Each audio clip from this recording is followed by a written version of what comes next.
Hi guys, मैं आपकी miss की दोस्त हूँ और मैं आप लोगों को बता दूँ कि आपकी मिस को बहुत ही ज़्यादा फीवर है। इसलिए आज सोल लैंड मैं एक्सप्लेन करने वाली हूँ। तो पिछले पार्ट में हमें पता चला था कि इस बार की एलाइट कंपटीशन में यूहाओ और उसका पूरा ग्रुप टांग सेक्ट की तरफ से ज्वाइन करेंगे और यहाँ श्रेक एकेडमी की तरफ से एक दूसरी टीम को चुना गया है जो कि वहाँ जाकर श्रेक एकेडमी को रिप्रेजेंट करेगी। इस टीम की लीडर वैंक्वेयर थी। वैसे बाद में ये लोग ट्रेनिंग के लिए आपस में फाइट भी करते हैं, जिस दौरान यूहाओ को पता चलता है कि स्काई ड्रीम अब नींद से जाग चुका है। वो बहुत समय से सो रहा था, जिस वजह से यूहाओ को अच्छी खासी पावर्स मिली थी। साथ ही वो यूहाओ को एक शील्ड भी देता है और फिर बाद में यूहाओ उसे अपनी सोल स्पिरिट से कनेक्ट कर लेता है। इसका मतलब अब वो भी आइस गॉडेस की तरह बाहर आकर सभी से मिल सकता है। अब यहाँ उससे मिलाने यूहाओ वेंगडोंगर को अपने कमरे में लाता है। वैसे तो वेंगडोंगर उसे देखकर खुश थी, लेकिन अचानक ही उससे चक्कर आने लगे थे, जिस वजह से वो नीचे गिर जाती है। वैसे गाइस, हमने हाल ही में चैनल पर एक न्यू सीरीज लॉन्ग वीडियो के थ्रू अपलोड की है। हमने 2 घंटे में उसके पूरे सीजन को कवर किया है। उसकी लिंक डिस्क्रिप्शन और एंड स्क्रीन दोनों ही जगह पर मिल जाएगी। अगर आप BTTH यूनिवर्स को फॉलो करते हो या BTTH सीरीज देखते हो तो इस वीडियो को एंड तक देखने के बाद उस सीरीज को भी जरूर से चेक करना, क्योंकि उन दोनों के ही यूनिवर्स आपस में कनेक्ट हैं और आगे चलकर उनकी स्टोरी भी आपस में कनेक्ट हो जाएगी। अब इस पार्ट की शुरुआत में हम देखते हैं कि यूहाओ वेंगडोंगर के गिरने से बहुत परेशान हो रहा था, क्योंकि उसे कुछ भी समझ नहीं आ रहा था। तभी स्काई ड्रीम अपनी पावर से देखता है तो उसे पता चलता है कि वेंगडोंगर की बॉडी में कोई भी प्रॉब्लम नहीं है। वो कहने लगता है कि शायद इसके स्पिरिचुअल सी में कोई प्रॉब्लम होगी। अब जैसे ही वो इतना कहता है तो उसी समय उन दोनों को याद आता है कि इलेक्ट्रोलक्स ने उन्हें बताया था कि वेंगडोंगर के अंदर एक पावरफुल सील लगी हुई है जो आगे चलकर प्रॉब्लम क्रिएट कर सकती है। यूहाओ अभी उसके बारे में सोचते हुए कह रहा था कि मैं जाकर अगर डीन यान या मिस्टर जुआन को भी बताऊंगा तो भी वो लोग इस चीज में कुछ नहीं कर पाएंगे। पर फिर यूहाओ को याद आता है कि वेंगडोंगर ने उसे एक छोटा सा बैग दिया था जो कि वेंगडोंगर को उसके अंकल ने दिया था। तब वेंगडोंगर ने कहा था कि इसे अभी ओपन मत करना, जब सही टाइम आएगा तभी इसे खोलना, क्योंकि इस पर मेरे फादर की बनाई हुई एक सील लगी हुई है। वैसे अब सही समय आ चुका था। यूहाओ तुरंत ही उस बैग को निकालता है और अपनी मेंटल पावर से उसे ओपन करने की कोशिश करता है, लेकिन इसका कोई फायदा नहीं था, क्योंकि अचानक ही वो बैग उसकी सारी एनर्जी रिवर्स कर देता है। यूहाओ कह रहा था कि इसके ऊपर एक बहुत पावरफुल स्पिरिचुअल सील लगी हुई है, जो सुनकर स्काई ड्रीम कहता है कि हाँ, इस पर सील तो लगी है, पर वो इतनी भी ज्यादा पावरफुल नहीं है। अभी तुम बहुत ज्यादा परेशान हो, इसलिए तुम कंसंट्रेट नहीं कर पा रहे हो। पहले तुम्हें अपने दिमाग को शांत करना होगा, फिर तुम इस सील को आराम से तोड़ सकते हो। अब यूहाओ थोड़े कंसंट्रेशन के साथ उस सील को ब्रेक करने की कोशिश करता है और फाइनली इसमें वो कामयाब हो जाता है। बाद में उसे पता चलता है कि उस बैग के अंदर सिर्फ एक लेटर रखा हुआ था जो कि खुद अंकल न्यू ने लिखा है। उस लेटर में लिखा हुआ था कि अगर यूहाओ तुम इस लेटर को पढ़ रहे हो तो इसका मतलब वेंगडोंगर की बॉडी के साथ कुछ अजीब हुआ है। वो कहते हैं कि शायद तुम ये चीज जानते होगे कि वेंगडोंगर के स्पिरिचुअल सी के अंदर एक सील लगी हुई है। वो लेटर में सारी बातें अब शुरू से बताते हैं। वो कहते हैं कि उस सील को वेंगडोंगर के पेरेंट्स ने बहुत दुखी मन से लगाया था, लेकिन तब वेंगडोंगर के स्पिरिचुअल सी को प्रोटेक्ट करने का सिर्फ यही रास्ता बचा हुआ था। वो कहते हैं कि तुम ये बात जरूर जानते होगे कि वेंगडोंगर को अपनी सारी सोल रिंग शेंगटियान पवेलियन से कलेक्ट करनी पड़ती है। शेंगटियान पवेलियन असल में हाओतियान सेक्ट का एक फॉरबिडन एरिया है और ये चीज हम पिछले कुछ पार्ट्स में भी देख चुके हैं कि वेंगडोंगर वही अपनी सोल रिंग लेने जाती थी। वहाँ उस लेटर में अंकल न्यू ने बताया था कि जब वेंगडोंगर अपनी 5th सोल रिंग अचीव कर लेगी, उस समय के बाद से ये सील धीरे धीरे लूज होना शुरू हो जाएगा। जाएगी और इसे फिर से पहले जैसा स्ट्रॉन्ग करने का कोई तरीका नहीं है, लेकिन हम वेंगडोंगर को जरूर स्ट्रॉन्ग बना सकते हैं, इतना स्ट्रॉन्ग कि वो इस सील के ब्रेक होने के बाद भी सरवाइव कर सके। हालांकि अभी जिस चीज के बारे में उन्होंने उस लेटर में लिखा था वो एक हर्ब है और वो तियानहुन एम्पायर के सनसेट फॉरेस्ट के अंदर मिलेगी। वो हर्ब युहाओ को आइस एंड फायर लेक नाम की जगह के पास मिलेगी, लेकिन उसे लाना बहुत ज्यादा मुश्किल है। वैसे अगर आप ये सोच रहे हो कि अगर सच में वो इतनी जरूरी थी तो अंकल न्यू और अंकल ताई पहले ही उस हर्ब को क्यों नहीं ले आए, तो इसका रीजन ये है कि तब वेंगडोंगर ने 5 सोल रिंग्स को एब्जॉर्व नहीं किया था और उन्हें वो हर्ब बिल्कुल फ्रेश चाहिए, मतलब रिसेंटली टूटी हुई। अभी युहाओ ने इस लेटर को पढ़ते ही तुरंत वहां से तियानहुन एम्पायर जाने का फैसला कर लिया था। वो तुरंत वहां से भागता है। अभी वो इतना जल्दी में था कि वो इस बारे में किसी को बताता भी नहीं, मगर वैंक्वायर उसे जाते हुए देख लेती है और उसका पीछा करने लगती है। यहाँ उसे पीछे आता देख युहाओ से कहता है कि मैं सिटी से बाहर जा रहा हूँ, मुझे अभी बहुत ही जरूरी काम है, इस वजह से मैं तुम्हें रीजन नहीं बता सकता, पर मैं लौट कर तुम्हें सारी बातें बताऊंगा। हालांकि अब वैंक्वायर फिर भी पूछने लगती है कि तुम जा कहाँ रहे हो।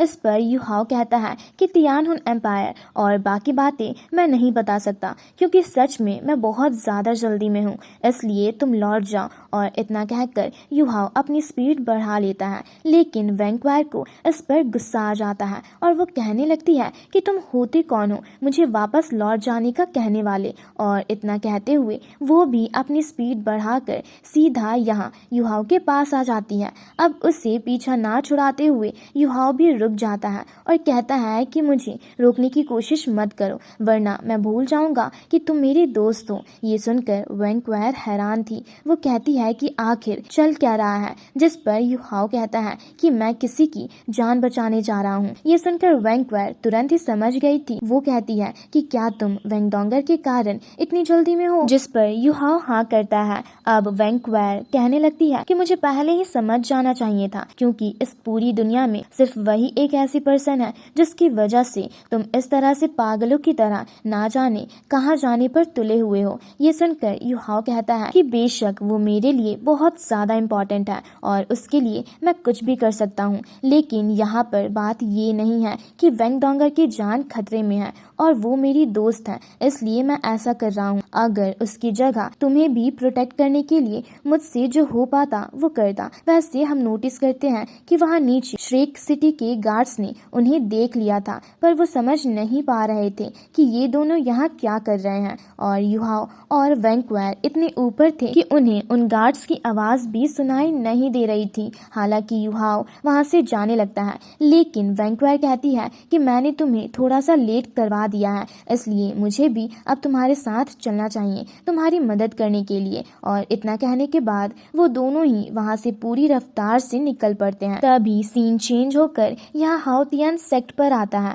हम देखते हैं कि अभी अंकल ताई और अंकल न्यू वहाँ हाओतियान माउंटेन पर बैठे थे। उसी दौरान वहाँ एक बहुत ही तेज तूफान आता है। इससे वो दोनों ही समझ जाते हैं कि अंकल न्यू का जो बैग था उससे युहाओ ने ओपन कर लिया है। हालांकि अंकल ताई अभी कह रहे थे कि युहाओ वैसे तो बहुत ताकतवर है, लेकिन क्या वो उस टेस्ट को पास कर पाएगा, जिस पर अंकल न्यू कहते हैं कि उसके पास और कोई चारा भी नहीं है और ना ही हमारे पास कोई रास्ता है, क्योंकि वेंगडोंगर को सिर्फ युहाओ ही बचा सकता है। वैसे इसके बाद अब सुबह हो चुकी थी। हम देखते हैं कि अभी भी युहाओ और वैंक्वायर उड़ते हुए आगे ही बढ़ रहे होते हैं। वैंक्वायर कहती है कि हमें पूरी रात हो चुकी है इस तरह से उड़ते हुए, आखिर हमें वहां पहुंचने में और कितनी देर लगेगी और हम जा कहाँ रहे हैं, जिस पर युहाओ कहता है कि हम तियानहुन एम्पायर जा रहे हैं। और बस इतना कहकर वो और तेजी से आगे बढ़ने लगता है। वैसे इसके बाद सीन यहाँ वेंगडोंगर के पास आता है। वो अभी वहाँ बेड पर बेहोश लेटी हुई थी, लेकिन अब बाकी सभी भी वहाँ पहुँच चुके थे। वो बहुत ज्यादा टेंशन में थे और यहाँ अभी वीवी कह रहा था कि ना जाने युहाओ कहाँ चला चला गया है, वो अभी तक यहाँ क्यों नहीं आया। इतने में ही वहाँ शाओ शाओ भागते हुए आती है और वो बताती है कि उसने बाहर वॉल गार्ड से सुना कि युहाओ रात के समय सिटी से कहीं बाहर चला गया है और उसके साथ वैंक्वायर भी थी, जो सुनकर सभी हैरान हो जाते हैं। वैसे इसके बाद अब सीन चेंज होकर वापस यहाँ युहाओ और वैंक्वायर पर आ जाता है। वो अभी तियानहुन एम्पायर के मेन गेट के पास पहुंच चुके थे। यहाँ से वो बहुत ही तेज रफ्तार से उड़ते हुए जा रहे थे, जिस वजह से वहाँ के गार्ड्स उनका पीछा करने लगते हैं। वहाँ उन गार्ड्स के बीच हम वेनर को भी देखते हैं। वो चिल्लाती है कि तुम कौन हो, वहीं रुक जाओ और हमें अपनी आइडेंटिटी बताओ।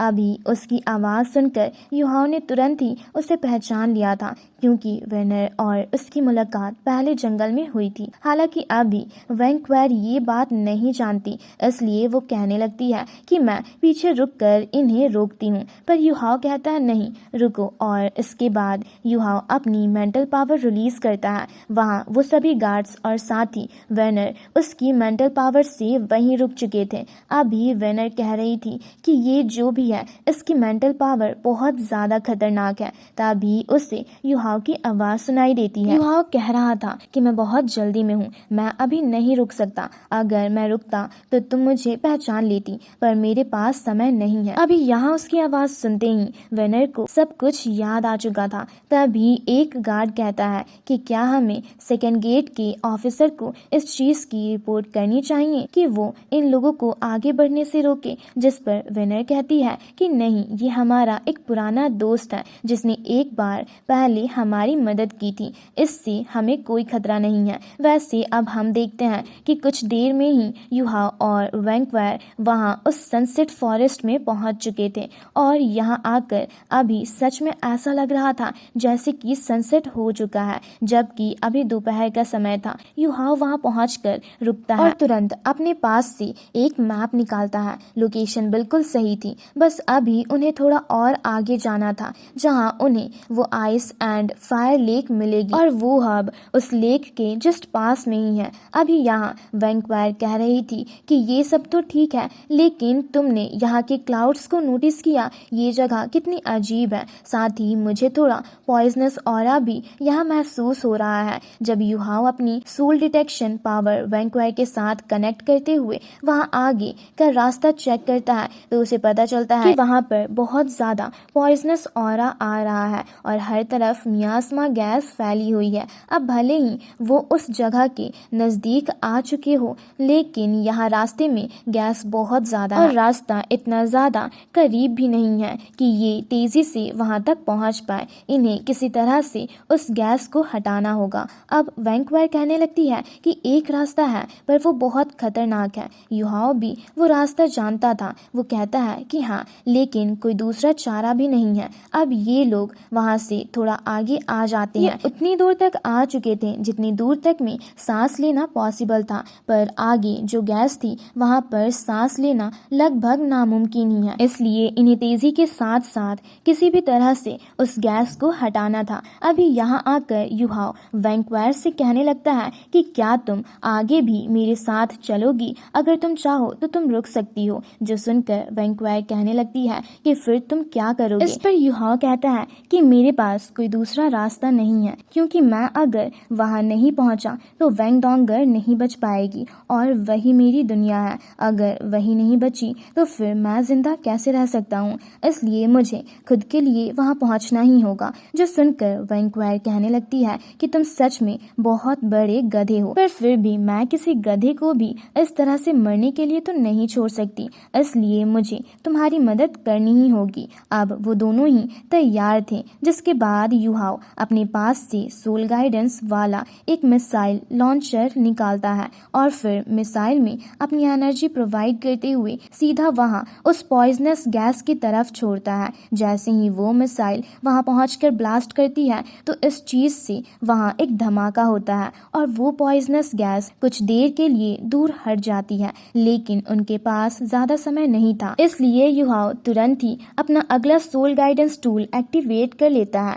और वैंक्वायर उससे पकड़ लेती है, जिसके बाद वो दोनों ही पूरी रफ्तार से वहां से आगे बढ़ना शुरू कर दिए थे। अभी आगे बढ़ते वक्त वो पॉइजनस गैस बहुत ही जल्द उनके करीब आ चुकी थी, इसलिए युहाओ अपने अगले आर्टिफैक्ट का यूज करते हुए आसपास एक बैरियर क्रिएट कर लेता है। लेकिन उस बैरियर पर भी धीरे धीरे क्रैक्स आना शुरू हो चुके थे, जो देख युहाओ अपनी स्पीड बढ़ाता है। लेकिन वो जानता था कि ये बैरियर ज्यादा देर तक सरवाइव नहीं कर पाएगा। इसी वजह से युहाओ अपनी इस सोल गाइडेंस डिवाइस की पूरी पावर का इस्तेमाल करता है। इससे उनकी स्पीड बढ़ जाती है और वो काफी तेजी से आगे बढ़ने लगते हैं। लेकिन उस सोल गाइडेंस टूल की पावर भी अब खत्म होने आई थी, वो बंद पड़ने वाला था। युहाओ कहता है कि अब हम यहाँ नहीं रुक सकते, हम आधा रास्ता ऑलरेडी पार कर चुके हैं। जो सुनकर वैंक्वायर आगे आते हुए कहती है कि अब मेरी बारी है, और इसके बाद अब वो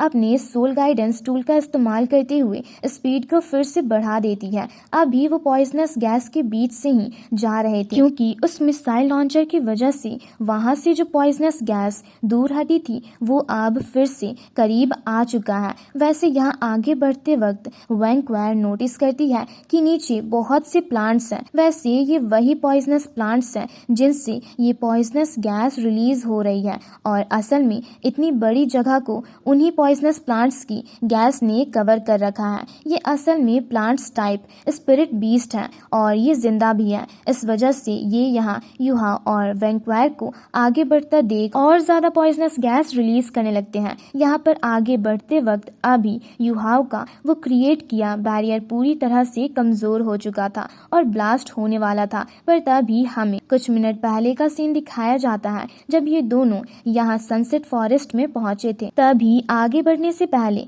वैंक्वायर ने युहाओ को वो सिल्वर ऐप वुल्फ बोन दे दी थी और कहा था इसे जल्दी अब्जॉर्व कर लो, क्योंकि हम नहीं जानते कि आगे किस तरह का खतरा हमें मिलने वाला है, इसलिए ये हमारे काम आएगी। युहाओ ने भी उससे अब्जॉर्व कर लिया था। यहाँ पर जैसे ही उस बैरियर में पूरी तरह से क्रैक पड़ते हैं और वो डिस्ट्रॉय होता है, तभी युहाओ उस बोन की मदद से एक बहुत ही पावरफुल किक वहां हवा में मारता है, जिससे उनकी स्पीड बहुत ही ज्यादा तेज हो चुकी थी। वैसे अभी वो उस जगह के बहुत करीब थे जहां उन्हें जाना था। इस वजह से स्पीड बढ़ती है और वो तुरंत वहीं जाकर गिरते हैं जहां वो आइस एंड फायर लेक है। कमाल की बात ये थी कि इस जगह पर बिल्कुल भी पॉइजनस ऑरा नहीं है। वैसे तो युहाओ को ये चीज पहले से पता थी, क्योंकि जो हर्ब किसी की जान बचा सकती है वो पॉइजनस ऑरा के बीच हो ही नहीं सकती थी। वैसे ये जगह देखने में बहुत ही ज्यादा सुंदर थी।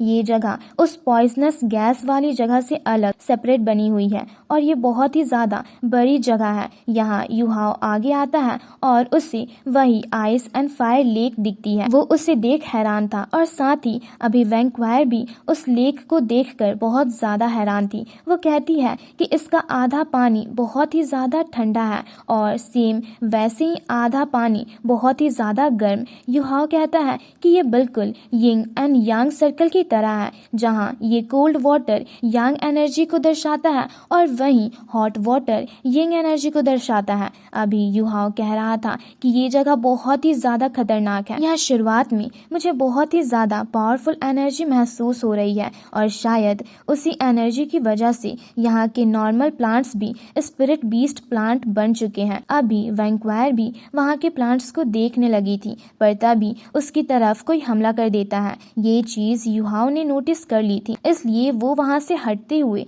वैंक्वायर को प्रोटेक्ट करता है। उसने वैंक्वायर को तो हटा दिया था, पर वैंक्वायर की तरफ आ रही वो हॉट वाटर से बनी फायरबॉल अब युहाओ को लगने वाली थी। हालांकि युहाओ नीचे झुकते हुए उससे खुद भी डॉज कर लेता है, पर वैंक्वायर अभी उस हॉट वाटर फायरबॉल को देखते हुए बहुत हैरान थी। उसी समय वो दोनों नोटिस करते हैं कि वहाँ सामने एक प्लांट से बहुत ही ज्यादा यिंग एनर्जी मतलब फायर टाइप एनर्जी निकल रही है। यहाँ वो प्लांट बात भी कर कर पा रहा था। युहाओ तो पहले हमला करने के लिए तैयार हो जाता है, पर तभी वैंक्वायर कहने लगती है कि ये प्लांट बोल सकता है, इसका मतलब इसकी कल्टीवेशन 1 लाख साल पुरानी है। तभी वो प्लांट कहता है ऐसा कुछ भी नहीं है। वो बताता है कि उससे यहाँ आइस एंड फायर लेक का पानी मिला है, साथ ही ये जगह इस तरह से बनी हुई है कि यहाँ एक दिन 10 दिन के बराबर होता है। इसलिए भले ही वो सिर्फ 10,000 साल पुराना हो, लेकिन उसकी कल्टीवेशन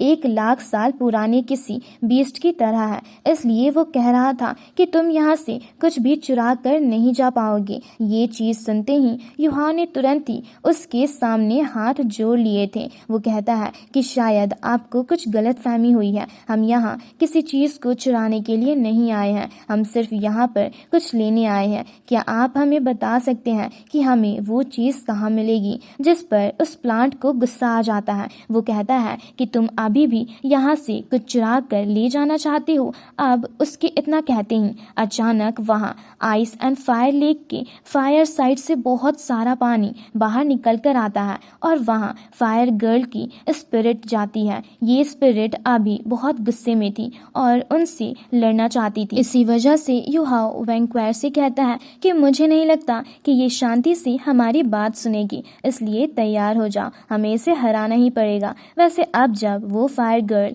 यहाँ अपनी तलवार से युहाओ पर हमला कर रही थी, तभी युहाओ अपनी सोल रिंग की मदद से वहाँ उसे फ्रीज करने की कोशिश करता है, पर वो फ्रीज नहीं होती बल्कि वो उस बर्फ को डिस्ट्रॉय कर देती है। उसी समय वैंक्वायर आगे बढ़कर हमला कर रही थी, पर यहाँ वो वैंक्वायर के हमले को भी बहुत ही आसानी से रोक देती है। अभी ये चीज देखते हुए युहाओ तुरंत ही सिल्वर वुल्फ ऐप बोन की मदद से बहुत स्पीड के साथ फायर गर्ल के बैक साइड आता है और यहाँ उस पर हमला करने लगता है। अभी जैसे ही फायर गर्ल युहाओ की तरफ देखती है, इतने में ही वैंक्वायर दूसरी साइड से हमला करने लगती है, पर फायर गर्ल ने बहुत ही इजीली उन दोनों के अटैक्स को रिफ्लेक्ट करते हुए डॉज कर लिया था और साथ ही सही समय पर एनर्जी को रिलीज करते हुए उन दोनों को वहां से दूर हटा दिया था। हालांकि युहाओ यहाँ दूर फेंकाते वक्त अपनी सोल कैनन का इस्तेमाल करते हुए हमला करता है, जिसकी वजह से फायर गर्ल के टुकड़े हो चुके थे, पर अचानक ही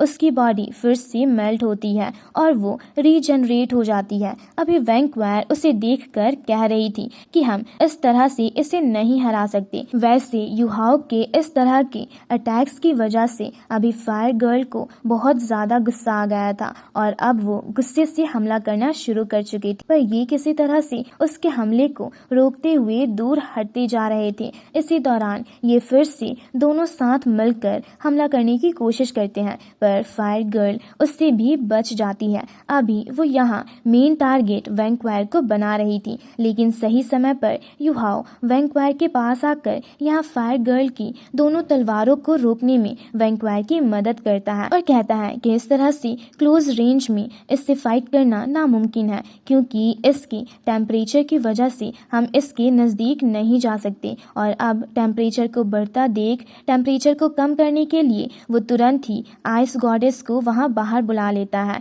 आइस गॉडेस जब वहाँ आती है तो उससे पहले तो बहुत गर्मी लगती है, जिससे उसे गुस्सा आता है, जिस वजह से वो युहाओ के साथ पावर कंबाइन करते हुए अपनी आइस एनर्जी को रिलीज करती है और उसकी एनर्जी इतनी ज्यादा पावरफुल थी कि वहाँ वो पूरी जगह जमने लगी थी। साथ ही इस चीज की वजह से फायर गर्ल की भी तलवारें जमने लगती है। ये चीज अभी वो प्लांट बीस्ट भी नहीं समझ पा रहा था। तभी जैसे ही वो फायर गर्ल हवा में आती है तो वैंक्वायर अपनी ड्रैगन स्वॉर्ड की मदद से उसके ऊपर एक के बाद एक अटैक करना शुरू कर देती है, जिससे यहाँ फायर गर्ल की बॉडी डिस्ट्रॉय हो जाती है। लेकिन पिछली ही बार की तरह वो फिर से रीजनरेट हो चुकी थी और अब उसकी बॉडी से इतना ज्यादा पावरफुल एनर्जी निकल रहा था कि युहाओ भी हैरान हो चुका था। वो कह रहा था कि हम इसे जितनी बार खत्म कर रहे हैं ये उतनी बार और ज्यादा ताकतवर होते जा रही है। हालांकि बस उसके इतना कहते ही